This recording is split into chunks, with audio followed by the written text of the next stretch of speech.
네, 반갑습니다. 이정수라고 합니다.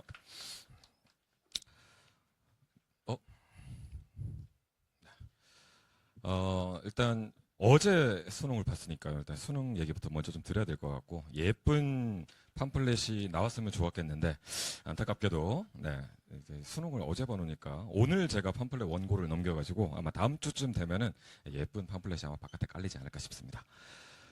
일단 뭐 아무래도 수능이 제일 궁금하실 테니까요. 수능 이야기 먼저 좀 드리겠습니다. 간단하게 먼저 소개를 좀 드리면 서울대학교 국어교과 졸업을 했고요. 지금은 이투스에 잠깐 있었고 지금은 대성마이맥에서 대성의 라이브 수업 진행하고 있고 그리고 대성학원에 아마 본원 제외하고는 아마 다 수업을 올해부터 나가게 됐습니다. 그러니까 일단 수능 관련해서 먼저 일단 이게 제일 궁금한 거니까요. 어젯밤 기준으로 그러니까 오늘 12시죠. 오늘 12시 기준으로 지금 아마 등급 커트라인이 거기 나눠드린 것처럼 그렇게 지금 나왔습니다. 지금 전체적으로 봤을 때 90점부터 94점 아니 엄매 같은 경우 90점부터 93점까지 그리고 화작 같은 경우 92부터 94점 정도까지로 지금 이렇게 예측을 하고 있는데 이건 말 그대로 예측 등급 컷이기 때문에 잘 믿을 수는 없고요. 그냥 적절하게 여기서 한 1, 2점 정도 차이가 난다라고 보시면 될 것 같고 보통은 EBS가 맞습니다. 보통 EBS가 맞으니까 한 90점, 92점 정도 라인이라고 보시면 될 것 같습니다. 2등급은 80점대 중반, 3등급은 70점대 중후반, 4등급 60점대 중반, 5등급 50점대 중반 정도 되니까요. 뭐 물수능이네 뭐네 이런 얘기가 있는 걸로 알고 있습니다만 이건 아주 변별력 있는 적절한 모의고사다. 모의고사 수능입니다. 네, 적절한 시험이다 이렇게 생각하시는 것이 맞습니다. 이건 뭐 너무 쉽지 않나 이렇게 생각할 수도 있는데 사실 1컷 90점짜리 시험은 그냥 되게 좋은 시험입니다. 그냥 변별 다 되고요. 실제로 변별 다 되고 이 정도면 충분합니다. 지금 등급 커트라인 변화를 잠깐 보시면 2019학년도가 이제 예전에 굉장히 어려웠던 시험입니다. 얘가 84점이었는데 20수능에서 91까지 올라갔다가 21수능에서 88 정도 됐다가 이제 뭐 소위 불수능이라고 불렀던 2022수능에서 81까지 내려갔다가 23에서 91 올라갔다가 다시 작년에 떨어졌다가 또 올라오는 거니까 그러니까 사이클을 보시면 아시겠습니다만 그냥 계속 올라갔다 내려갔다 올라갔다 내려갔다 하고 있는 겁니다. 그냥 90점대 초반대부터 80점대 초중반까지로 왔다 갔다 하는 구조니까 아마 뭐 내년에는 상식적으로 다시 또 내려가겠죠. 아마 조금 더 어렵게 출제될 것 같습니다. 대충 언매는 90점에서 92점, 화작은 지금 92에서 한 94 정도 보고 있으니까 차이가 한 2점 정도 차이 나니까요. 사실 뭐 크게 차이가 있다고 보기 좀 힘들고, 요거는 아마 표점 들고 대학 가는 애들 입장에서는 큰 차이가 없습니다. 이렇게 되면 뭐 표점 차이가 큰 것처럼 이게 막 얘기를 하는데 실제로 그런 거 잘 없고요. 대신에 이제 저거 최저 맞추기가 좀 힘든 거죠. 요 경우에는. 네. 화작 선택자들은 이제 나중에 수시 최저 맞추기가 조금 힘들어가지고 요거 좀 힘들어. 그거 말고는 사실 화작이 불리하다고는 볼 수 없습니다. 그러니까 보통 우리가 그런 식으로 생각하기 쉬운데 실질적으로는 그렇진 않습니다. 결국 시험 칠 때 보면 그 표준 저 이제 작년까지는 제가 담임을 하고 있어서 대성에서 입시 지도로 계속 했기 때문에 실질적으로 보면 100점 맞는 친구들 사이에서야 뭐 표점 간의 유불리 얘기를 따지는 거지 보통 100점 힘들거든요, 국어는. 그러니까 94, 95 정도 맞게 되면 사실 별 차이가 없어요. 별 차이가 없으니까 뭐 크게 이것 때문에 크게 스트레스 받거나 혹시 아이가 이것 때문에 스트레스 받고 있거나 하면 그런 건 별 상관없으니까 그냥 본인 잘하는 거 원하는 거 그냥 하도록 해주시면 됩니다. 일단 23수능부터 수능이 막 변했다는 얘기를 많이 들었잖아요. 그런 부분만 간단하게만 좀 설명드리겠습니다. 여긴 지금 하얀색으로 나왔는데 아마 거기에 회색으로 아마 표시가 됐을 겁니다. 독서가 예전에는 23수능까지만 하더라도 그러니까 대통령께서 이렇게 시험지를 하시기 전에 그때까지만 하더라도 언매가 오답률이 엄청 높죠. 오답률 80%짜리가 언매 문제가 있고 다 독서입니다. 다 독서고 이 당시에는 여기까지를 오답률 높은 문제로 채운 다음에 그 다음에 뚝 떨어뜨리는 거예요. 그냥. 그래서 여기에서 등급이 그냥 바로 가려지도록 이런 식으로 출제를 했고 문학은 완전히 쉬웠습니다. 오답률 15위까지 뽑아도 문학이 2문제 올라가던 시절이었거든요. 이제 이랬는데 소위 킬러를 이제 없애고 전반적으로 정답률을 좀 그러니까 뭐라 해야 되나 이제 변별력을 좀 확보하는 시험으로 바꾸자가 바로 작년 시험입니다. 이렇게 되면 오답률이 80%가 넘는 이상한 문제는 없어요. 이제 그럼 최고 오답률이 70%인데 문제는 다 60%된 거예요. 그리고 문학이 섞여 있는 거죠. 이제 문학이 섞여 들어가면서 문학이 어려워졌다는 얘기가 이런 의미라고 보시면 돼요. 사실 그러니까 눈으로 보는 게 가장 정확하기 때문에 옛날에는 애들이 문법에다가 시간을 엄청 때려박고 독서 어려운 말 리튼에 뭐네 이런 것들 열심히 풀면 어떻게든 되던 시험이었거든요. 문학은 그냥 EBS만 외우면 돼요, 이건. 근데 지금은 그런 식으로 이제 풀 수가 없는 시험이 나오기 시작하는 거죠. 근데 작년에 문제는 오답률을 이렇게 5, 60%대로 쭉 깔아버리게 되면 이거 우리가 봤을 땐 60%대인데 애들은 여기서부터 이거 틀리고 이거 틀리고 이거 틀리고 이런 식으로 틀리기 때문에 1컷이 이제 갑자기 막 폭락을 해버린 거예요, 작년에. 그래서 올해 그냥 적절하게 잘 잡은 겁니다, 이게. 그러니까 아주 적절한 거예요. 선택 과목을 아예 빼버렸고, 왜냐하면 화작과 언매 유불리 문제의 핵심은 결국 언매가 어려워서 표점이 올라가는 게 문제였는데, 그러니까 언매를 아예 그냥 완전 빼버린 거예요.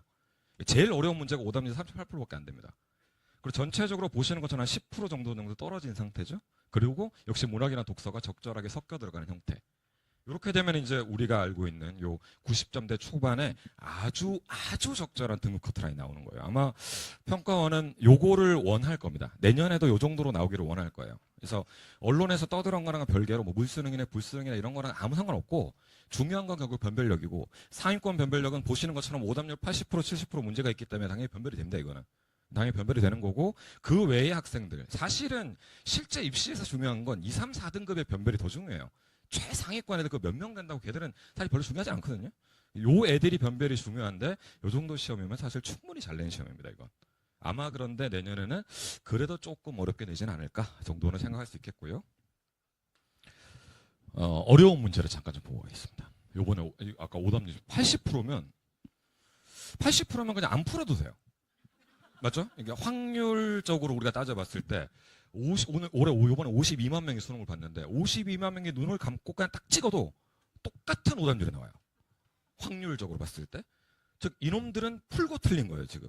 눈 감고 찍어도 틀릴 수 있는 걸 굳이 3분 이상의 시간을 써서 틀렸기 때문에 제가 대성에서 그리고 단과에서 늘 혼내는 지점이 여기에요.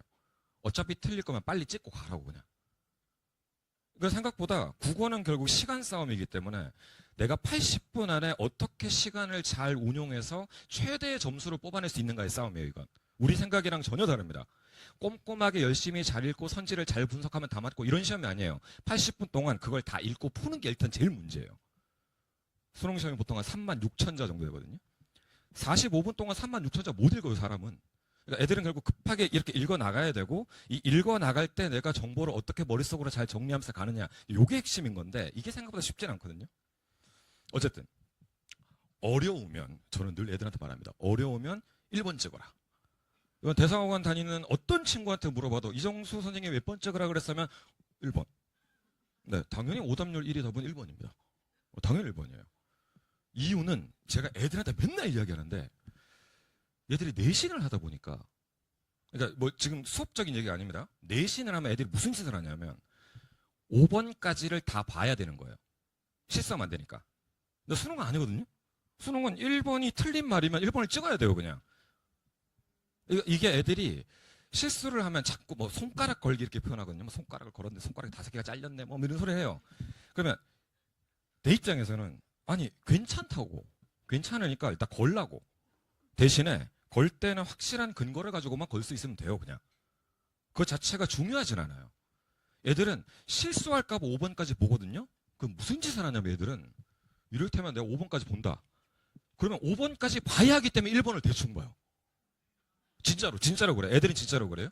애들은 해마다 오답률 상위권이 1, 2번에서 터지는 이유가 딴 데 있는 게 아니에요. 얘들은 5번까지 내려갈수록 점점 열심히 봐요. 여기서 더 큰 문제는 그냥 열심히만 보면 모르겠는데 원래는 5개 중에 하나가 답이었잖아요. 여기를 대충 읽었잖아요. 그럼 이제 3개 중에 하나가 답이어야 해요. 그래서 답이 3, 4, 5번으로 몰려요. 이게 근데 이해는 해주셔야 우리 어른들이 들으면 바보냐 이런 생각이 드는데 근데 그 긴장된 상황에서 시험을 보는 학생들의 입장도 생각을 해보셔야 돼요. 일단은 내가 5번까지 읽어야 돼. 왜? 선생님한테 그렇게 배웠거든. 5번까지 읽어서 꼼꼼하게 선지 끊어가며 판단하고 뭐 이상한 걸 배워요? 보통 수능 수업이라는 게 그런 식으로 진행이 되니까 끊고 뭐 밑줄 치고 세모 치고 뭐 쇼를 해놨어요. 근데 내가 5번까지 지금 내가 밑줄 다 쳐야 되거든요. 끊고 다 해야 돼요. 그러면 내가 1, 2번을 열심히 읽으면 안 되는 거야. 그러니까 2번, 1번 애들이 보통 여기다가 그럴 수 있지 하고 지나가요 이제. 왜냐하면 밑에 거랑 비교해 본다고. 명제에 이게 참 거짓은 아닌데 적절성을 직접적으로 거기서 따지지 않아요. 일단 내려가는, 일단 내려가. 답일 수 있어 하고 일단 내려가. 적절하지 않은 것 같아 하고 내려가요. 그냥 내려간 다음에 밑에를 열심히 봐. 그럼 밑에는 내가 답일 확률이 점점 높아지거든요. 원래는 똑같아요. 원래는 당연히 20분의 1인데, 그러니까 애들 머릿속에는 당연히 뭔가 얘가 더 답이 될 가능성이 높아지는 거야, 자꾸. 20분의 1이 아니죠. 5분의 1이죠. 네. 국어 선생이니까요. 어쨌든 간에 점점점 높아지는 거 확률이. 그러면은 아까 내가 얘는 열심히 만든 나의 오답이고 얘는 진짜 답이야. 그럼 이제 내 오답이 더 예뻐 보이는 거야. 고슴도치도 지 새끼는 하마마잖아요.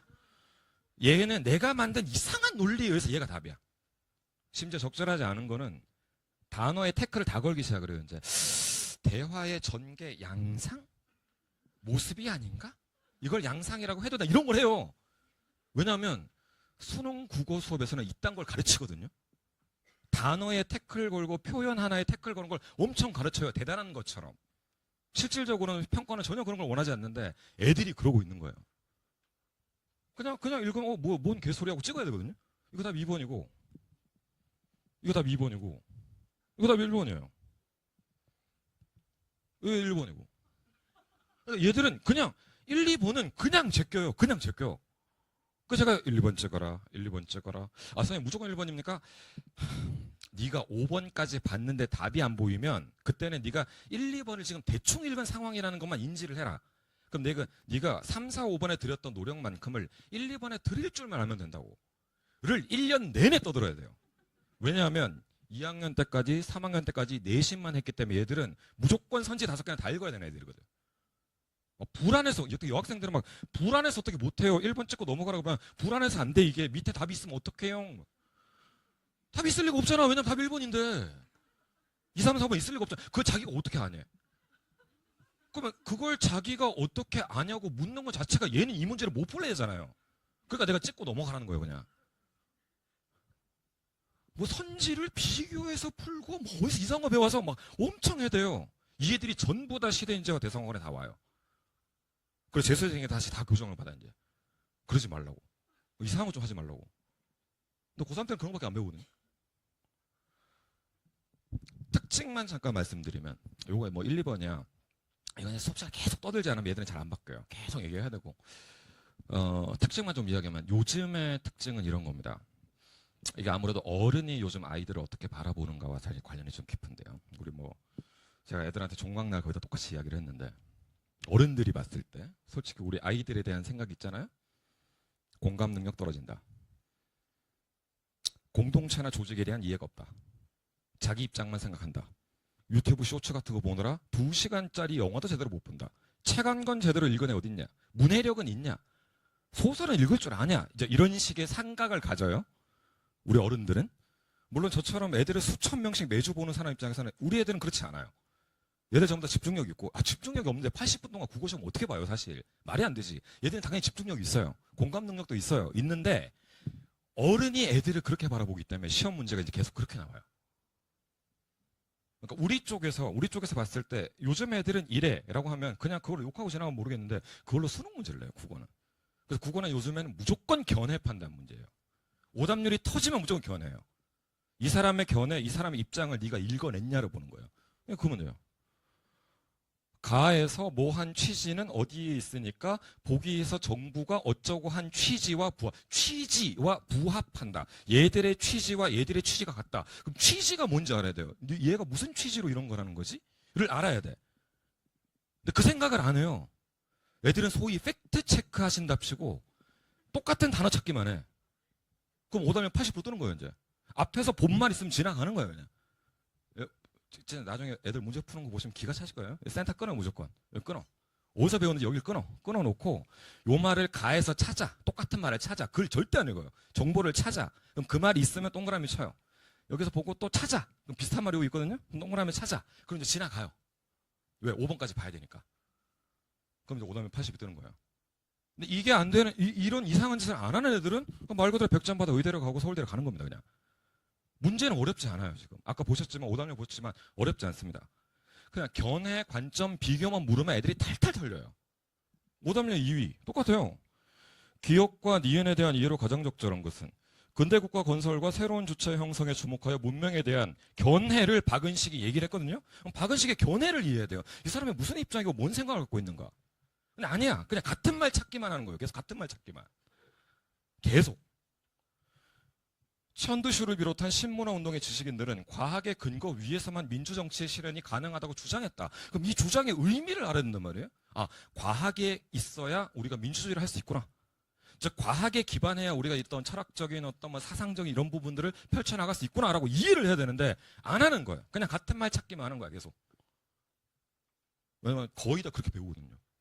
거의 모든 국어사에서 이렇게 가르치기 때문에 그렇게 배우거든요. 끊어놓고 찾기 뭐 이런 거 하거든요.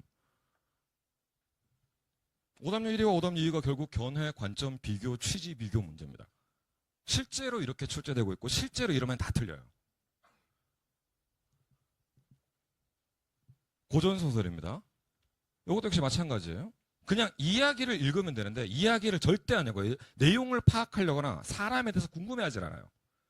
정보 체크해야 돼요. 나중에 보시면 애들 진짜 이상한 거 배워요. 뭐 장면별 끊어 읽기 뭐 고전 소설은 사람이 헷갈리니까 인물에 동그라미 치는데 동그라미 모양이 헷갈릴 수 있으니까 뭐 남자는 동그라미 치고 여자는 네모 치고 뭐 이런 걸 배워와요. 그거를 고전 소설 독해라고 배워요. 그걸 충격적이죠. 근데 실제로 그렇게 풀어요. 그러면 동그라미 다 돼 있어요. 사람들은 헷갈린다고. 사람 헷갈려서 수능을 틀린 적이 없거든요. 왜냐하면 대학 수학 능력 시험식이나 돼가지고 김 부장이랑 예를 들면 이 부장이랑 이정수가 있는데 이정수랑 이 부장을 헷갈리게 해서 틀릴 이유는 없잖아요. 수능인데 국가고사인데. 근데 애들은 그런 식으로 틀릴 거라고 생각을 하는 거예요. 왜냐면 우리 사교육 강사들이 그렇게 가르치거든요. 그럼 있어 보이거든. 수업할 때 탁. 자, 화살표. 별 탁 달고 샤. 대사마, 대도독, 대원수, 정일산. 그렇게 직함이 3개면 헷갈리겠죠. 이딴 걸 하는 거예요. 시험 문제 정답 오답 유리는 뭐예요? 기억을 보니 승상이 황상에게 올린 상소에 들어있는 내용은 이미 아는 바와 같겠군. 그러면 왕비가 엄마가 야 지금까지 이런 일이 있었는데 너 알고 있었니? 하니 아 제가 이미 알고 있으니까 걱정하지 마세요. 라고 한 다음에 애들을 불러서 이제 갈구기 시작을 해요. 막 문초하고 막 무릎 꿇려놓고 너 이 새끼 무슨 짓 했냐면 막 혼내고 막 이래요. 혼내면서 여러 가지 다 들어. 다 들은 다음에 자 이제 다 알았으니까 내가 임금님께 올려서 상소를 올려야 되겠다. 그러면 여기서 이야기를 듣고 나서 임금님한테 올리니까 지가 알고 있는 거랑 임금님이 올린 내용은 당연히 그런 내용이 다르겠죠. 왜냐면 사실관계를 다 확인한 다음에 올렸으니까. 이미 아는 바와 같겠군. 안 같아요 당연히. 근데 이야기 흐름이란 게 없는 거예요 머릿속에. 전혀 없어요. 그럼 나중 되면 갑자기 이렇게 분명히 상소 글의 내용 올해 6평 때 이것 때문에 애들이 많이 틀렸거든요. 결국 글의 내용이 포인트였죠. 아닌 거 전혀 아니에요. 이야기의 흐름이라는 게 있는데 그런 게 없는 거예요 머릿속에. 그러니까 최대한 예비리 소설을 읽게 만드는 게 가장 중요합니다. 일단은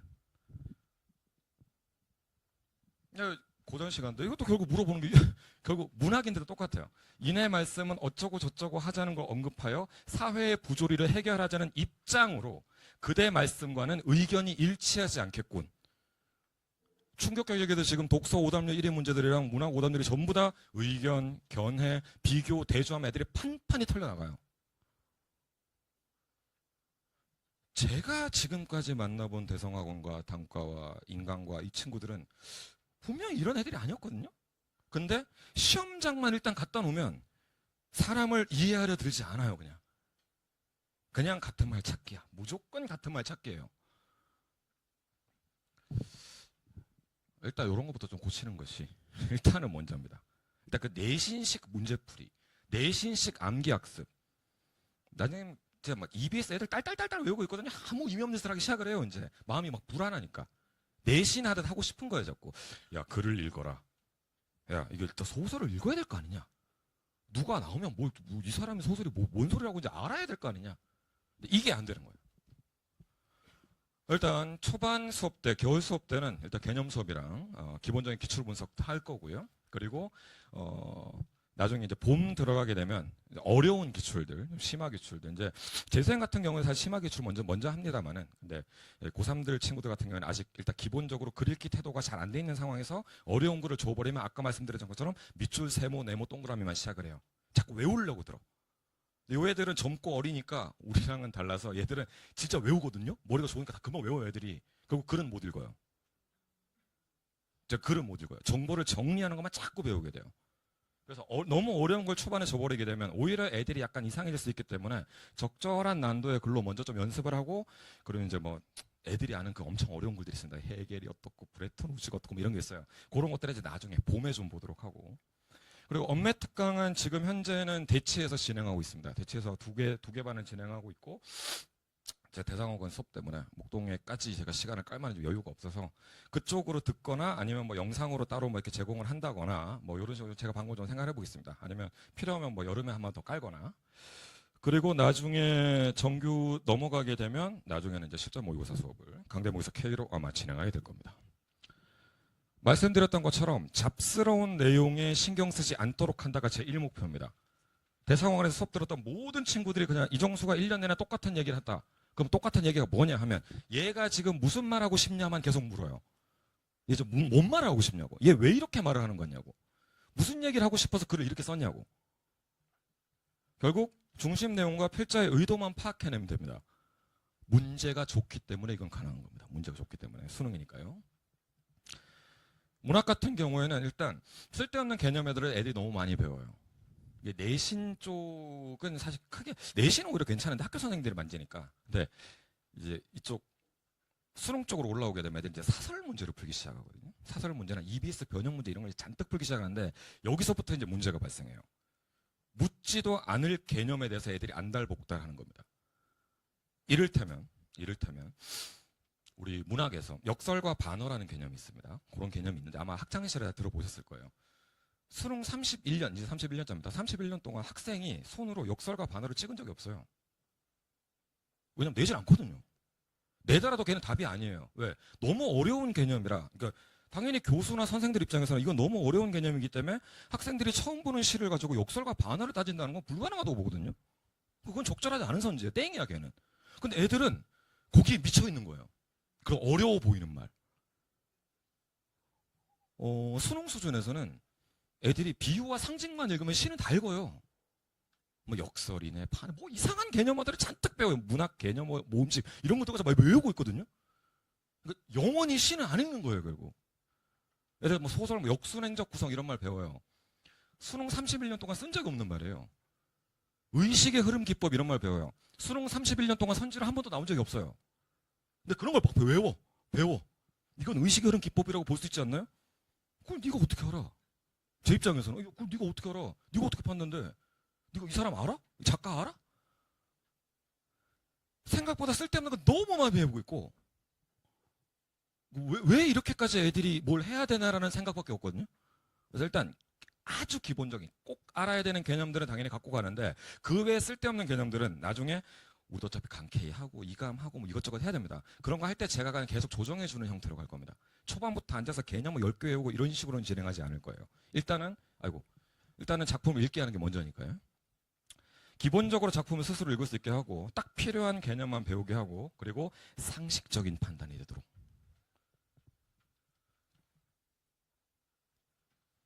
교재 한 권짜리 아마 월간 교재로 나가게 될 거고 주간지 계속 나가게 될 겁니다. 주간지는 쉬운 문제와 어려운 문제를 그냥 같이 섞어서 나가게 될 겁니다. 그리고 기출 분석은 작년에 제가 좀 대충 한번 시켜봤더니 별 효과가 없더라고요. 그래서 올해는 그냥 매주 기출 분석을 좀 빡빡하게 시키려고 합니다. 과제가 좀 힘들 겁니다. 솔직히 저도 애들한테 막 이만큼씩 뭐 일주일에 뭐 1000문제, 2000문제 정도 일도 안 하거든요. 솔직히 말해서 쌓여있는 데이터가 있는데, 그러니까 문제 한 500개 주고 그냥 그 다 풀어오라고 하는 게 저는 편해요. 체크해 줄 필요가 없거든요. 지들이 풀고 틀리면 이렇게 해놓고 뭐 세모 치고 뭐 이런 거 하거든요. 틀려놓고 이런 거 하면 이제 지가 안 거야 또 하고 뭐 별 바꾸고 뭐 이런 거 하면 그냥 지나가는데, 기출 분석 시켜놓으면 문장 구조 분석해라, 뭐 이유 써봐라 하면 그걸 다 체크를 해줘야 돼요. 조교들이 와서 다 체크를 해줘야 되는데, 근데 그렇게 안 하면 사실 별로 효과가 없어요. 고3들은 재수생을 하라고 시키면 돼요. 고3들은 그걸 누가 옆에서 안 봐주면 별로 의미가 없더라고요. 이거. 문제는 잔뜩 풀려봤자 이상한 짓만 해요. 그래서 일단 기출 분석은 나중에 파이널 들어가기 전까지 매주 무조건 그러니까 한 세트 분량으로 계속 시킬 예정입니다. 이거는 애가 좀 힘들어할 수도 있는데 해야 돼요. 한 번은 해줘야 되기 때문에. 애들은 문제 다 풀고 나면 지가 기출 분석 한 줄 알아요. 그 재수정업방 와서 알아. 아, 저런 걸 해야 되는구나 라는 걸. 그거 좀 미리미리 좀 시키려고요. 온라인으로 아마 질의응답이나 복습 영상가 다 올라갈 거고, 현장에서는 막 상담이 아마 진행이 될 겁니다. 현장은 현장에서 상담이 진행해야 되는 거니까요. 그리고 제가 마지막에 이렇게 나오면 감사. 제가 별로 안 좋아하는 커뮤니티입니다. 네. 근데 어쨌든 이번에 제가 다 맞춰버리는 바람에 학생들한테도 뭐 아마 올해도 도움이 되지 않을까라고 감히 생각을 합니다. 근데 중요한 건 아니에요. 예를 들어 제가 이번에 현대시 장성남의 배를 밀며랑 그리고 비연계 작품 이청준 선생이 올해 나올 것 같다고 얘기를 했거든요. 하고 이제 장성남에서 배를 밀면 선지가 뭐 나올까지 얘기를 했어요. 그 걔가 답이야 지금. 답인데 근데 문제는 그게 아니에요. 강사가 뭘 적중을 몇 개를 시켰네, 뭘 맞췄네 이런 건 사실 전혀 중요하지 않아요. 그러니까 우리가 즐겁게 농담하고 지나가는 거고, 그게 아니라 선생님이랑 같이 공부한 게 나왔다는 중요해요. 그러니까 실제로는 그거 당일날 지가 읽어야 돼요, 지가. 아니 뭐 제가 이청준 나온다고 한들 애가 당일날 제가 그 문제와 지문을 그대로 말해준 게 아니기 때문에 어차피 지가 읽어야 되거든요. 근데 애들이 기분이 되게 좋아요, 당일날. 그냥 그 삭막한 곳에서 마음이 좀 좋아. 선생님이랑 본 게 나왔네, 선생님이랑 한 게 나왔네. 아마 그 뒤쪽에 애들 평선한데 애들 다 그런 느낌일 거예요. 선생님 덕분에 맞췄다가 아니에요. 그냥 그 힘든 상황에 봤는데 선생님 이거 나온다 그랬는데 한번 피식피식 웃으면서 문제 풀었다. 이런 점수 다 잘 나왔거든요. 쫄지 않았으니까 그날. 오히려 그런 의미가 있다라고 보시면 될 것 같고요.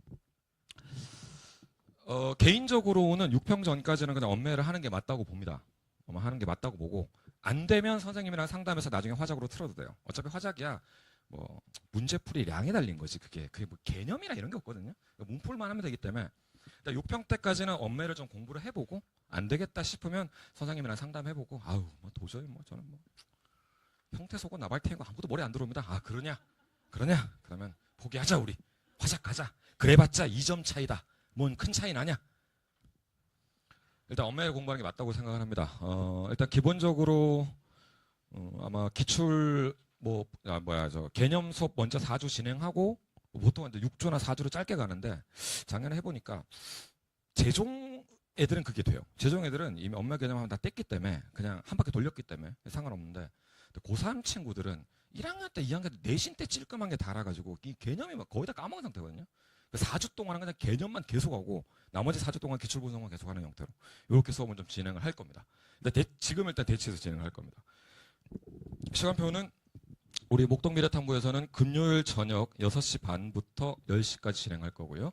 그리고 그 외에 뭐 대치해서 이렇게 있고, 강남대성학원의 윈터스쿨도 같은 커리큘럼으로 진행이 됩니다. 근데 거기는 어차피 4주밖에 안 하기 때문에 4강하고 끊고 다시 나와서 다시 단과라서 들어와야 되는 형태라 그거는 뭐 그냥 참고만 하시면 될 것 같습니다. 지금 대성 강대 윈터스쿨의 형태가 다 그렇습니다. 4주 동안 하고 이게 단과로 연결되는 형태이기 때문에 그런 느낌으로 아시면 될 것 같고요. 어제 수능 치고 애들이 시험 잘 보면 조교 뽑아준다 그랬더니 이제 시급을 좀 많이 주거든요. 네, 뭐 난리가 났는데 돈을 많이 줘야 일을 열심히 합니다. 네. 어쨌든 근데 여기 보면 뭐 4등급이 2등급 된 애도 있어요. 원래 이런 데는, 이런 광고지는 원래 애들 100점 받았다고 거짓말만 잔뜩 해야 되는데 저는 전혀 그러고 싶지는 않고, 얼마나 좋습니까? 누구에게는 하찮은 점수지만 저는 4등급에서 2등급이 됐습니다. 제일 기특하죠. 95점 받던 애가 100점 받는 거 당연한 겁니다. 그거는. 근데 육모 4등급이 수능 2등급이 되려면 진짜 피나는 노력하는 친구인데, 이런 친구들은 제일 멋있죠. 그래서 그냥 요런 친구들이 너무 예뻐서 같이 한번 더 읽어봤으면 해가지고 간단하게 한번 넣어봤습니다. 수업 준비 잘 해가지고 학생들한테 11월 달에 요렇게 선생님한테 자랑하면서, 이런 가채점표 자랑하면서 이렇게 자랑하면서 조교 좀 뽑아달라고 얘기할 수 있도록 제가 열심히 잘 준비하겠습니다. 이 정도였습니다.